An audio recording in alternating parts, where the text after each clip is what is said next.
Buenos días, compañeros. Nuestro tema el día de hoy es la libertad de expresión en los medios de comunicación y para poder abordar este tema presentaré a los especialistas en ellos. A mi lado izquierdo tengo a Omar Rosas, el sociólogo. Un aplauso, por favor. A Valeria Tolentino, comunicóloga. A mi lado derecho se encuentra John Paul, político. Buenas tardes. A Loubán, historiadora. Y a Joel, comunicólogo. Y conforme a estas diferentes posturas iremos presentando y viendo cómo se maneja cierta información en ellos y qué tanta censura es la que hay. Todo el mundo tiene derecho a buscar, recibir y difundir información e ideas sin temor a los demás, de que este derecho es importante para el desarrollo personal y la dignidad de cada persona. Para comenzar, haré la primera pregunta y la dejaré al aire para quien decida tomarla, ¿de acuerdo? ¿Cómo definimos la libertad de expresión? Yo creo que la libertad de expresión ha ido cambiando a lo largo de los años. Como se ha visto, el individuo en la Edad Media vivía en las obligaciones que se le marcaba gracias a su jerarquía y religión, dando que solo nada más tuviera el pensamiento, pero no la expresión. Ahorita en la Edad Moderna se puede ver que eso ha cambiado, se puede ver que ya no existen estas dogmas y solamente ya no es un delito tener la libertad de expresión y pensamiento, pero también hay que marcar que en sí no es 100%, sino es un proceso. Bueno, yo creo que hay que definirlos más bien desde una postura de pensamiento, ¿no? En la historia de la humanidad ha habido como grandes bloques y una de estas es la modernidad. La modernidad se define desde la Revolución Francesa, ¿no? En este sentido. Por ejemplo, porque cuando empezó la Revolución Francesa, empezaron los ideales de libertad, ¿no? O sea, había este lema que era libertad, equidad y fraternidad. Y desde entonces, desde ahí hasta nuestros tiempos, pues se ha abogado, o por lo menos las culturas occidentales han abogado hacia los valores que son la libertad, ahí cabe pues, la libertad de expresión, ¿no? La equidad, de que todos somos iguales, tenemos los mismos derechos y todas esas cuestiones que tienen que ver también con el surgimiento del Estado-Nación, que es el que resguarda ese tipo de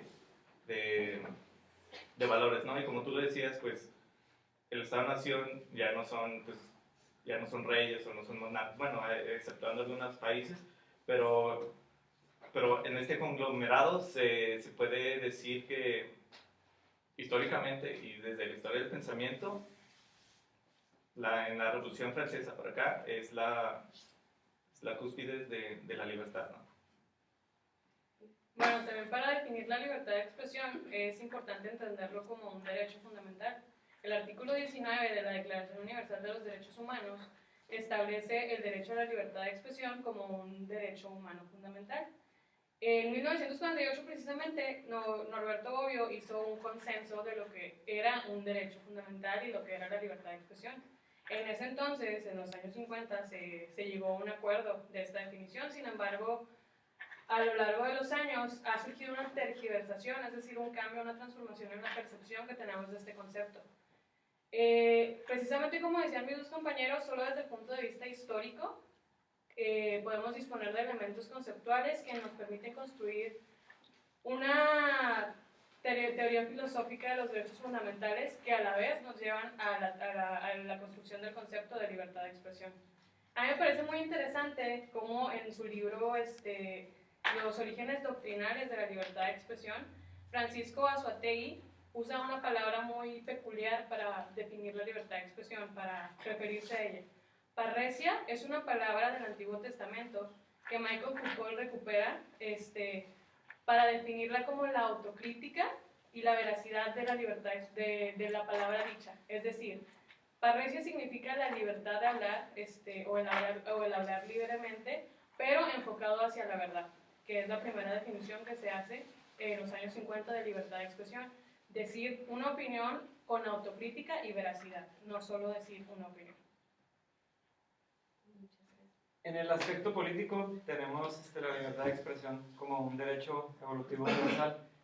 A evolutivo me refiero porque la ONU en 1946 ya declaró la libertad de expresión como un derecho universal. Esto quiere decir que desde a partir de este momento el intercambiar las ideas libremente se vuelve un derecho. ¿Sí? Entonces, desde que tú tienes el derecho de intercambiar tus ideas, tus opiniones, una sociedad se crea y se genera. Y es por eso que si en una sociedad existe este derecho, va a ser una sociedad muy bien estructurada, porque si eliminamos la libertad de expresión, ya nos sometemos a una antidemocracia. Y una democracia es ahorita lo que está predominando en tipos de gobierno en varios países. Entonces la libertad de expresión juega un papel muy importante políticamente, al igual que en la sociedad.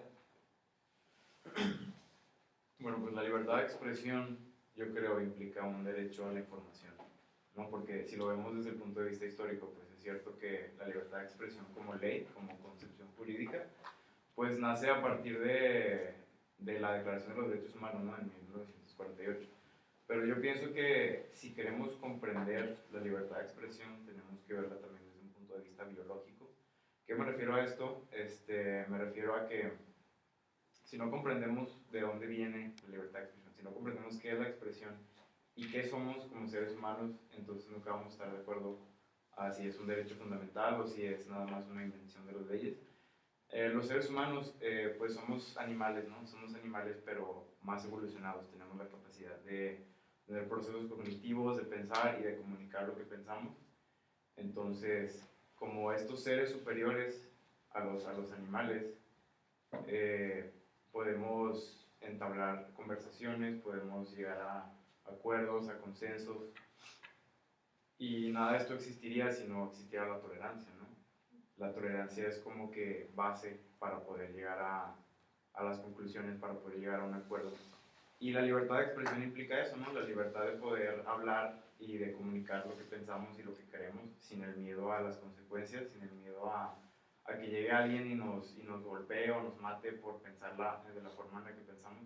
Yo pienso que eso es fundamental si vamos a comprender pues, el significado de lo que implica la libertad de expresión. Sí, pues con eso, o sea, aunado a eso, por ejemplo, Voltaire, o no sé cómo se dice, es un literato francés de la Ilustración francesa, que dice, bueno, se le atribuye un dicho que dice, no estoy de acuerdo con lo que dices, pero defenderé con mi vida el derecho a que lo puedas expresar. Exactamente. Entonces, ahorita para ustedes, ¿cuál es la situación actual de la libertad de expresión? Actualmente tenemos lo que es la tecnología, ¿no?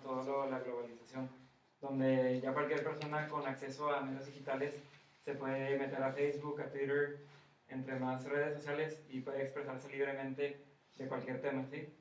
Pero en México, en un país cuyos habitantes son de 110 millones, el 10%, 20% de todo el país nada más tiene acceso a estos medios digitales. Esto quiere decir que la televisión juega todavía un papel muy importante para la divulgación de la libertad de expresión.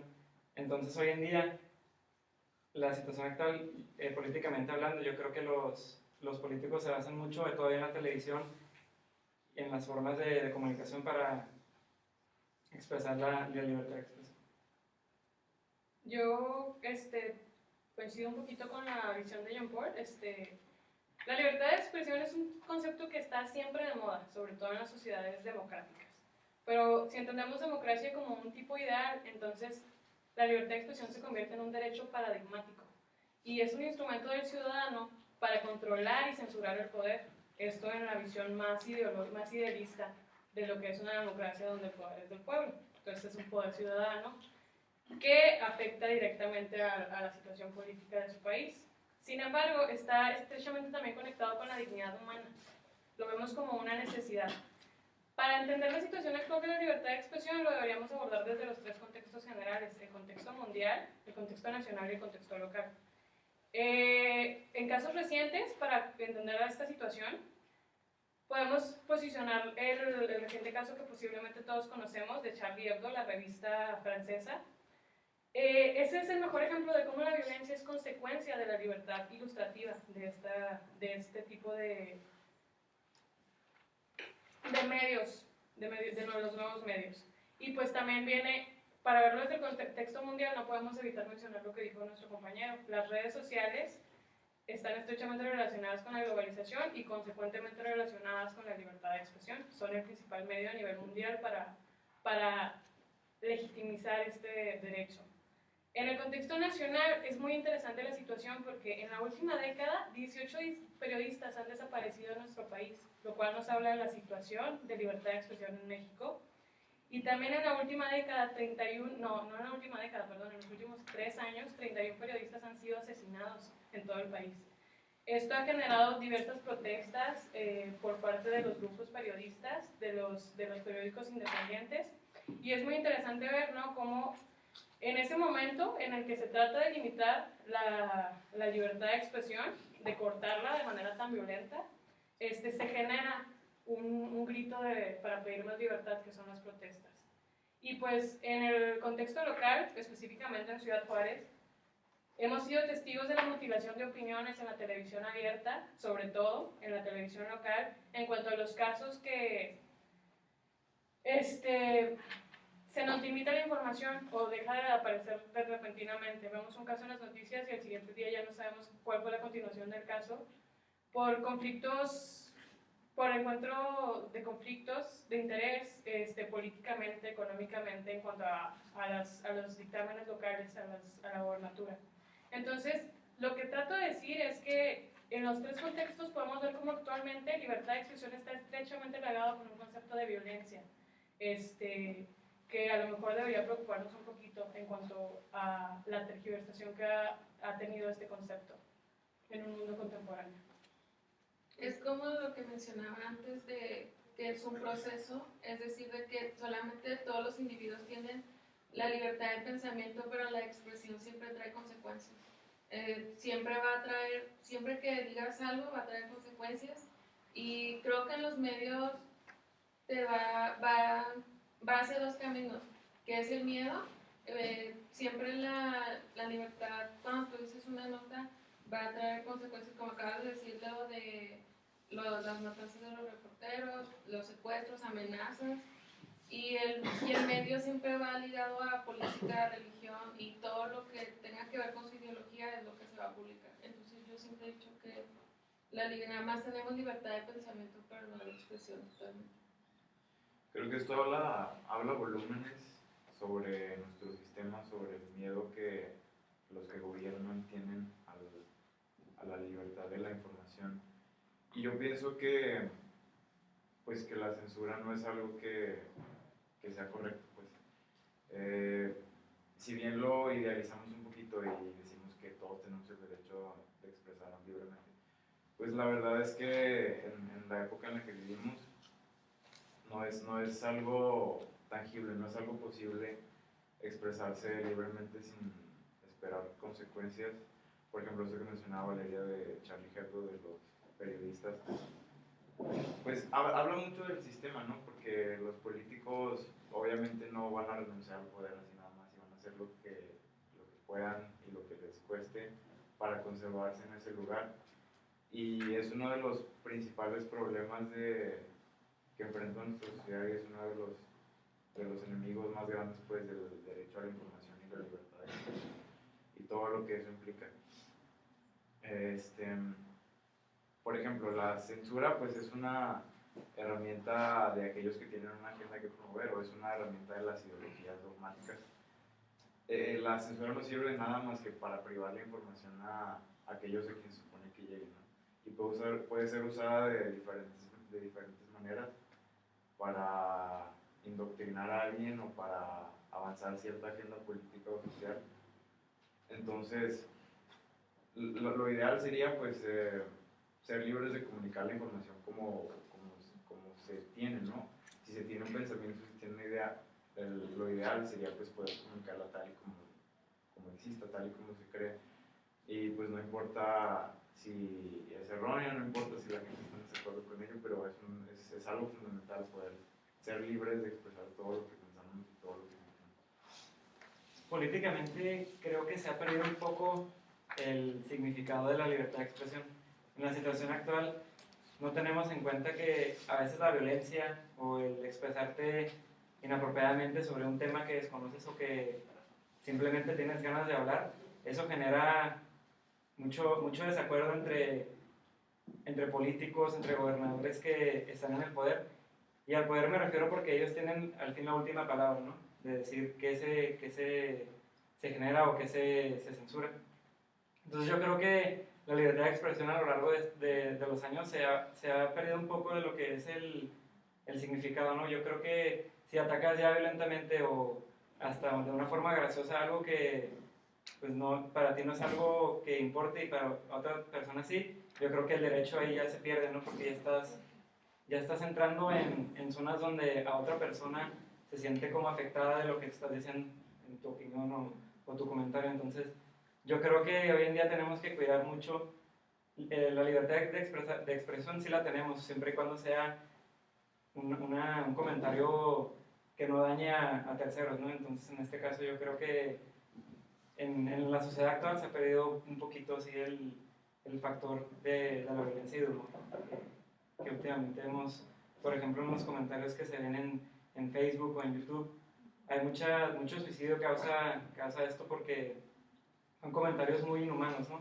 Entonces yo creo que la libertad de expresión llega a un límite y es por eso actualmente estamos viviendo y tratando pues de controlar eso, ¿no? O sea, políticamente ya hablando, tenemos que controlar eso y es por eso que censuramos cosas o implementamos sistemas, ¿no?, de prevención para que no sucedan estas cosas. O sea, bueno, retomando la pregunta sobre cuál es la situación actual de la libertad de expresión, así me parece, o sea, todos tienen unas posturas como si están a favor y de que no debería de existir censura, ¿no? Pero a mí me parece que es una cuestión más de un sistema, un pensamiento sistémico, que más bien, o sea, y que no se trata de si es buena la censura o si es mala la censura, porque en todo el mundo siempre van a haber conflictos, ¿no? Y, por ejemplo, en Sudamérica, que fueron, hay como cierto resentimiento por la cuestión de que fueron conquistados, ¿no? Una cuestión histórica, de que, por ejemplo, pues, no sé, allá hay, los países como Ecuador, bueno, Bolivia, Venezuela, que son países como de izquierda, ¿no? Pero, o sea, aunado todo esto, la cultura como, y los ideales, los pensamientos idealísticos que serían como, o sea, hay trotskistas, hay cristianos, hay protestantes, hay guevaristas, maoístas, promarxistas, trotskistas, revisionistas, o fundamentalistas, ¿no? Entonces ya hay una cuestión de una ideología que cada uno y cada quien va a tener instituciones, ¿no?, o valores. Cada uno cada de estos tipos de pensamiento tiene sus instituciones, que son la familia, la iglesia, las instituciones sociales, que es como que te forman como familia. Entonces, a la cuestión de que la libertad de expresión, o sea, en términos de cómo está actualmente, o sea, se tiene que ver en estas bases culturales, como dice, sí, como bases culturales, pero por ejemplo, Antonio Gramsci, que él es un marxista, tiene la teoría de que la opinión pública puede, bueno, antes que nada, la hegemonía, ¿no? O sea, ¿qué es la hegemonía? La hegemonía es como el poder dominante de esta lucha de clases. Los dominados contra los dominantes y viceversa. Entonces, él lo que plantea es sobre la cuestión de un régimen, sea democrático o una dictadura, necesita el control a base de darles como cierto espacio, ¿no? Sí, yo te doy un espacio para que publiques, para que des tu opinión pública y que digas que somos como democráticamente un régimen democrático o lo que sea. Pero, sin embargo, o sea, yo acaparo el poder, ¿no? Yo te digo que tienes que pensar, yo te digo, o sea, a manera como a empujones. O sea, no te estoy obligando a que pienses de cierta manera, te estoy dejando pensar de otra, de la que tú quieras, no sé, cualquier pensamiento de los que dije anteriormente, pero yo, como régimen, yo aún tengo el control, ¿no? O sea, yo tengo el poder sobre ustedes. Y básicamente ese pensamiento se puede encontrar en todo el mundo, ¿no? Okay. Entonces quiero retomar ahorita lo que mencionaban ustedes tres sobre la censura. ¿Creen que debe existir la censura? Para Gramsci, o sea, sí debe, ¿no? Porque es básicamente, o sea, el regreso a que para tener una dominación debes de permitirles que no se sientan dominados. O sea, esa es la principal, em, como el principal punto de la teoría así de hegemonía que nos menciona él. Porque, por ejemplo, en estas instituciones, una familia que en Estados Unidos que es liberal, o sea, tiene esta formación de que, o sea, de los derechos humanos, de que hay que ser tolerantes, hay que ser más permisivos, o sea, nosotros tenemos que expresarnos libremente. Y del lado de la derecha, de que no podemos permitirlos, porque qué tal si los homosexuales, no nos vayamos ahí, más bien si los terroristas les permitimos, bueno, los musulmanes les permitimos tener armas, entonces van a disparar contra nosotros, ¿no? Es una cuestión así como de matices más que nada. Es muy interesante cómo lo que está diciendo nuestro compañero Mark se relaciona con lo que nos acaba de decir Joel, ¿no? Joel nos hablaba de la indoctrinación, de indoctrinar, y Omar nos dice algo que resulta un poquito paradójico, ¿no? Que es que no es necesariamente el querer construir ideas a las personas, sino dejarlas pensar, pero considerar también que es necesario un orden dentro de este tipo de estructuras sociales, ¿no? En las que todos nos desarrollamos. Y justamente con lo que decía Omar, podemos pensar, ¿qué debemos anteponer en el mundo en el que vivimos? ¿La diversidad o la libertad de expresión? O sea, ¿qué pesa más sabiendo que somos un universo de culturas tan grande y de ideologías tan diverso, que siempre se van a encontrar y van a chocar entre sí? Entonces, ¿qué es más necesario, el respeto o la libertad? Creo que somos unos seres pensantes que podemos permitirnos anteponerle ese tipo de necesidades, ¿no? Y saber hasta qué punto podemos ser libres sin ofender a los demás. Si debe existir la censura, fíjate, me gustaría citar a Gustav Beatty, el autor de un libro que se llama El juego como libertad de expresión. Él dice, si la libertad ha surgido de la lucha contra la presión de la coacción natural, resulta que no puede existir sin un determinado orden. Obviamente el término de libertad en un tipo ideal puede resultar de la manera más utópica, como ya lo hemos mencionado hasta ahorita, pero también es necesario ver las desventajas de una utopía, ¿no? De un tipo ideal que es imperfecto y que después de todo es inexistente. Tenemos que aterrizarlo a cómo funciona dentro de cada sociedad. Que no somos una sociedad, somos muchas sociedades alrededor del mundo, y curiosamente yo creo que sí, en todas es necesario un determinado orden. El problema es cuando censura se vuelve sinónimo de mutilar opiniones. Debemos crear un método que haga necesaria la censura, pero que no la vuelva sinónimo de mutilación de opiniones.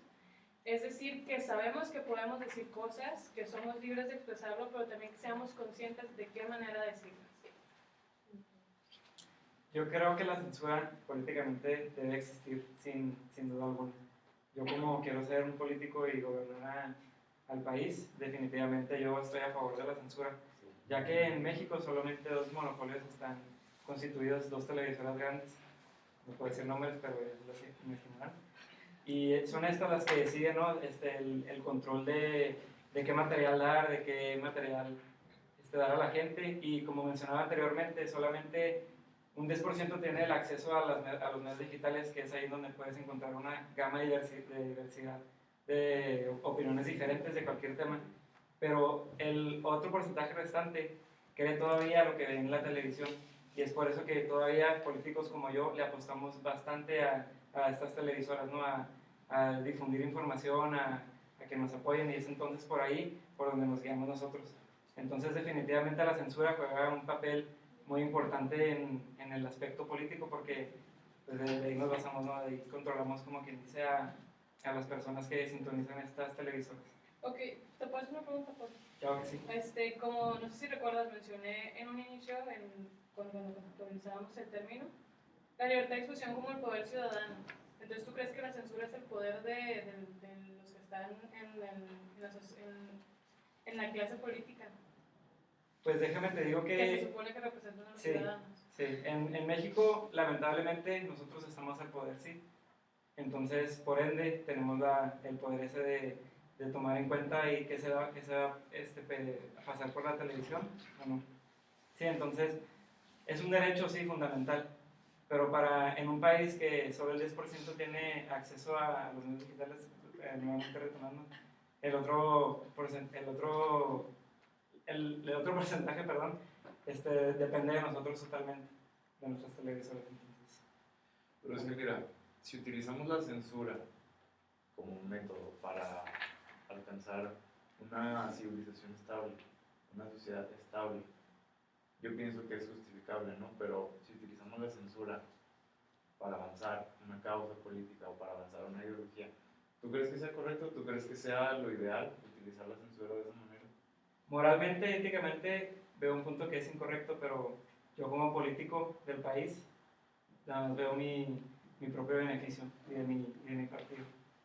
Entonces, definitivamente estoy a favor de la censura. Pues, si fueras político, más bien no dirías eso, ¿no? O sea, según Gramsci, o sea, si quieres dominar, no les tienes que decir, Simón, yo te quiero gobernar, o sea, y, ¿sabes? No, sí, Es como para ver. pero esto no, o sea, Pero es un político, pero es un político honesto. soy un político Pues, corrupto. políticos honestos no sé si haya, pero a lo mejor no es político. Yo usaría otra palabra para... Es el estado hipotético que está pasando en el país, o sea, soy un político donde Sí, pero, o sea, refleja el estado del país. que justifica los 18 periodistas desaparecidos que yo mencioné en un principio, que cabe mencionar, ¿no? De estos 18 periodistas desaparecidos en la última década, solo 2 casos de esos 18 han sido reconocidos por la PGR. O sea, los otros casos son inexistentes para el sistema judicial mexicano. Sí, yo estoy dando la cara, pues, por todos los políticos que no se atreven a decir realmente lo que pasa en este aspecto, ¿no? De la censura. Y que nos permite entender, ¿no? Porque censura se relaciona Sí. entonces con mutilar opiniones. Definitivamente. Y crea una confusión de que sí es necesaria y los idealistas la ven como una aberración a la libertad de expresión cuando en realidad solo es un moderador. Es un control previo a la información que se maneja. Así lo vemos nosotros. yo quiero hacer una distinción, ¿no? Sobre, por ejemplo, Frédéric Martel habla sobre dos concepciones de poder, una que dice soft power y la otra es el hard power. La hard power es la cuestión como violenta, ¿no? De leyes. Es de un país quiere entrar a otro y imponer, va y mete a la milicia, ¿no? Pero y es como cuestiones del cuerpo más bien. Y el soft power tiene que ver más con esa cuestión de la cultura, de las políticas, de las leyes que se hacen para como controlar de cierta manera. O sea, se le puede ver como una cuestión de imperialismo cultural, ¿no? Por ejemplo, la industria del cine, que vamos a centrarnos en Hollywood, que Hollywood tiene películas que se exhiben en todo el mundo, pero ¿alguien se ha preguntado por qué es tan popular este tipo de cine norteamericano? ¿No? O sea, porque ¿cómo? La Asociación Americana de Películas, no recuerdo cómo se llama exactamente, ellos tienen una oficina como un ministerio de cultura, pero que es ajena hacia los Estados Unidos. Sin embargo, tienen como estos enlaces, ¿no? Entonces, ellos tienen oficinas en todas las partes del mundo que hacen políticas para que puedan mandar todas sus películas hacia todas las partes del mundo, ¿no? Y casi en todo el mundo han tenido éxito, menos en China, porque en China tiene políticas regulatorias que hacen que la producción nacional tenga más auge o sea más importante. Bueno, y eso ya son otras cuestiones que son políticas de ellos, ¿no? Pero Hollywood, o sea, tiene esa piedra, bueno, es como una piedra en el zapato de todo el cine nacional del mundo, pero porque ahí está, ¿no? Y no metieron a Hollywood así como con armas a todos los cines del mundo, ¿no? Más o menos ese es el punto al que quiero llegar. O sea, no hace falta violencia como matar a los reporteros que estén diciendo cosas o para mantener un poder o un idealismo, para tener, en este caso, otra vez la hegemonía, sino más bien como hacer políticas, ver qué le gusta a la gente, hacer que ellos, o sea, no se sientan oprimidos, que tengan una opinión pública favorable de sus propios países, ¿no? Y esas cuestiones. Mira, Hay una película que salió el diciembre del año pasado de The Interview, que esa sí. fue estrictamente ilegal verla en los cines de Estados Unidos debido al conflicto que ahorita está pasando en Corea del Norte. Entonces yo creo que ahí ya meterte, expresarte crudamente y de usar ese humor sobre un político, yo creo que ahí ya, independientemente seas Hollywood o seas quien seas, la libertad de expresión, pues ahí es el límite no más claro que podemos ver, porque esa película en Estados Unidos en los cines no está prohibida y sin embargo en el otro aspecto de México, La dictadura perfecta, cuya película hace como un humor al gobierno mexicano, no fue prohibida. Entonces ahí podemos ver el poder que tiene un país sobre otro, ¿no? Al momento de generar, porque Estados Unidos, por medio de sus películas, tienen mucho poder, ¿no?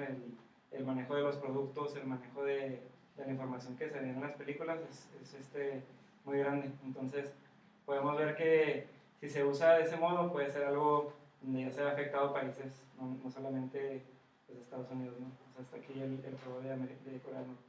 Pero piensa, y ahorita que mencionas la dictadura perfecta, piensa que si estuviéramos en México en 1950, una película como La dictadura perfecta no podría salir a los cines. Pero puede salir a los cines ahorita, gracias a toda la presión pública que se le han hecho a los partidos políticos desde Tlatelolco, de todos estos eventos. Pero si los políticos y los partidos tuvieran el mismo poder que tenían antes, yo pienso que lo utilizarían de la misma manera que Corea del Norte, de una manera similar.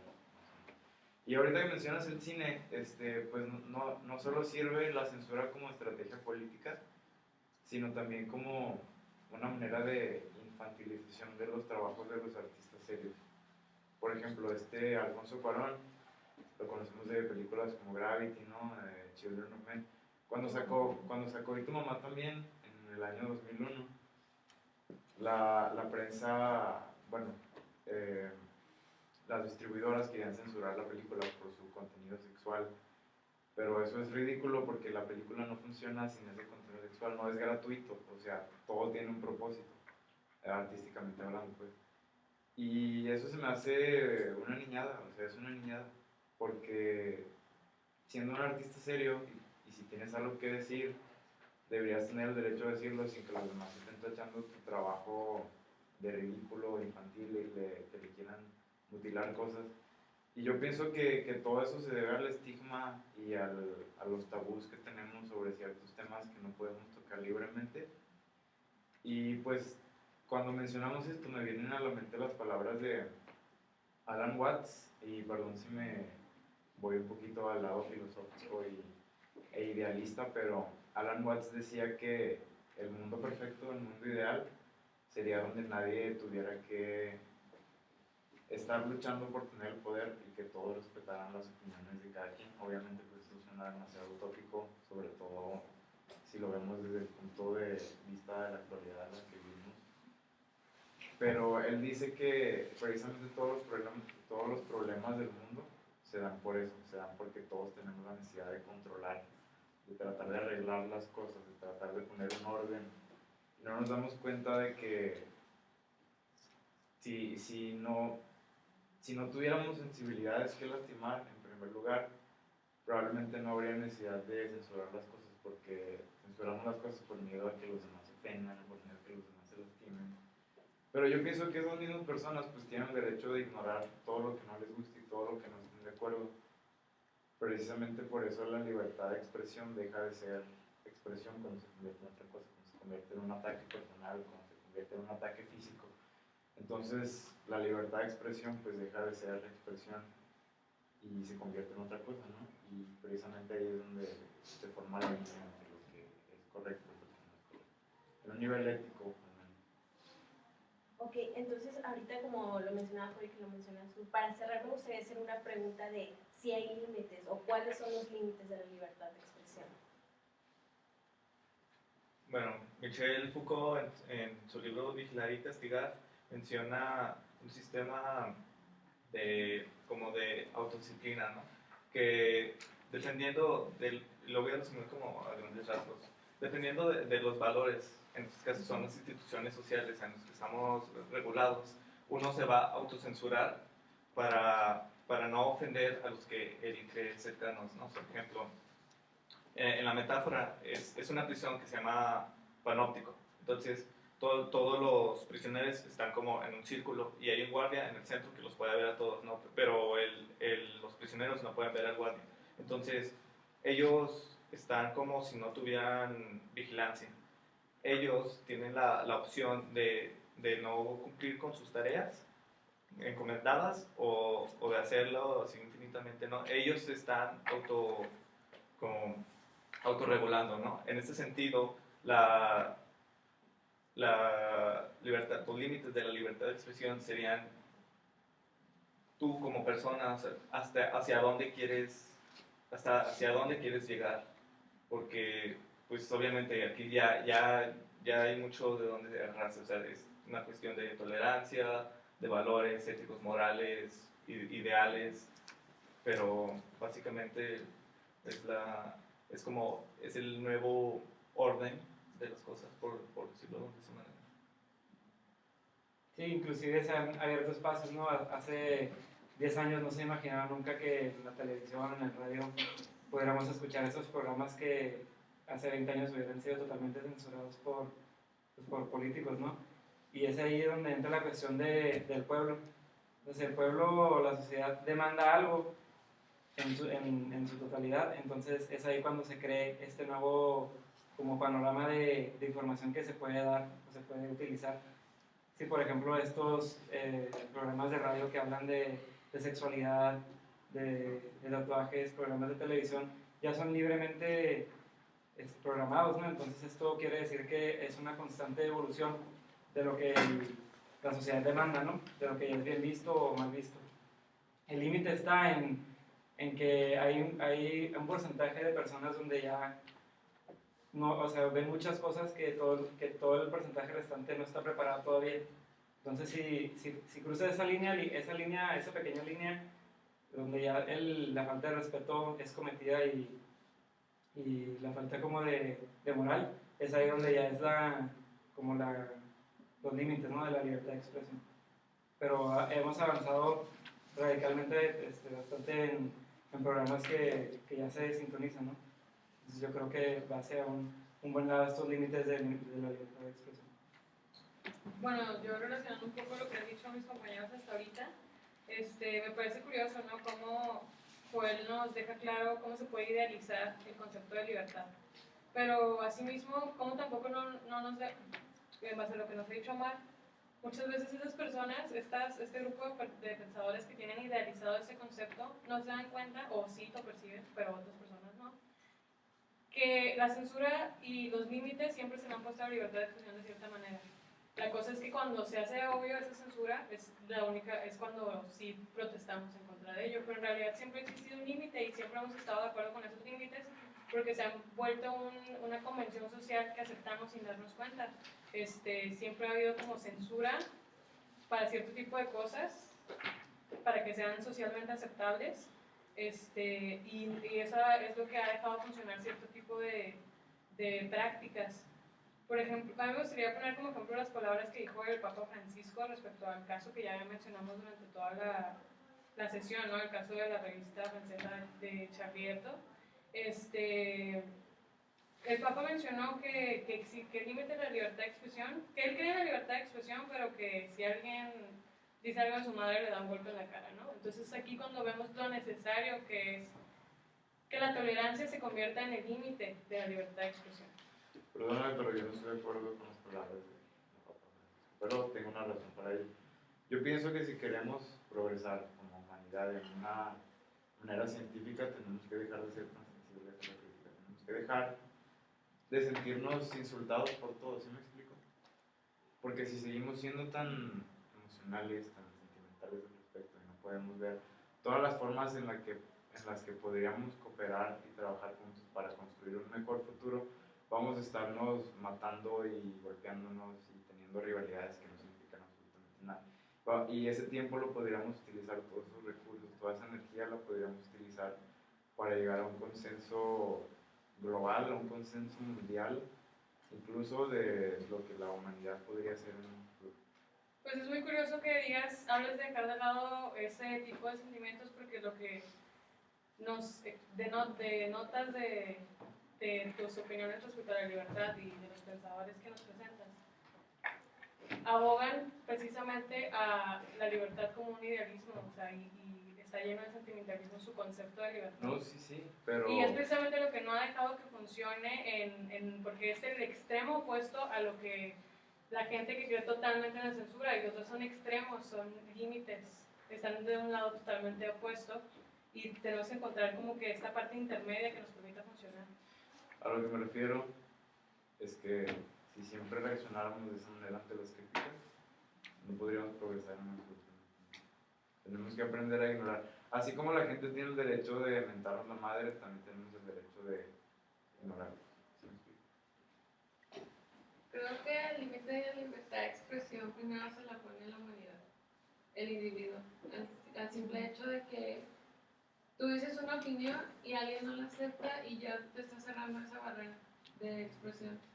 Y creo que también he mencionado los medios, como dijeron, y también las ideologías. Como lo mencionaba anteriormente, bueno, Corea del Norte, ellos en sí ahí se ve que no hay libertad en todo, pero la gente tiene ese miedo, que es lo que provoca, bueno, es la censura. La censura siempre ha provocado miedo. Bueno, aquí como se puede ver actualmente en Corea del Norte es el miedo, en México es el enojo. Cuando se les censura algo, se les censura su libertad. Con los medios puedo decir lo de los estudiantes, la gente empezó a protestar.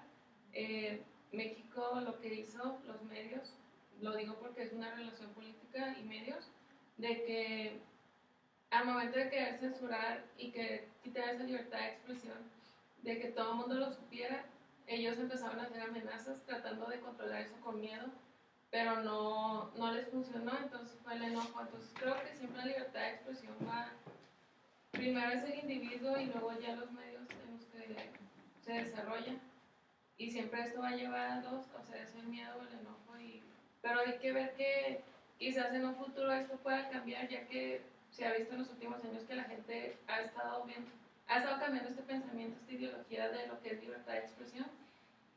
Y bueno, hay que darle crédito a la gente de que sí se está viendo más la libertad de expresión en estos últimos años.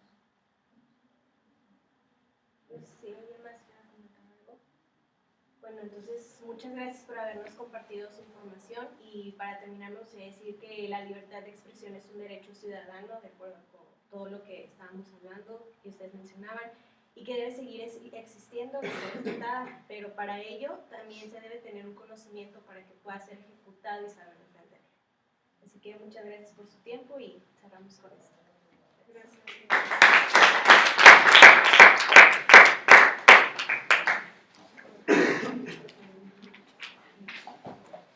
Gracias. Sí. Ay. Muy bien, gente, empezamos con la sesión de preguntas y respuestas y luego les doy su retro.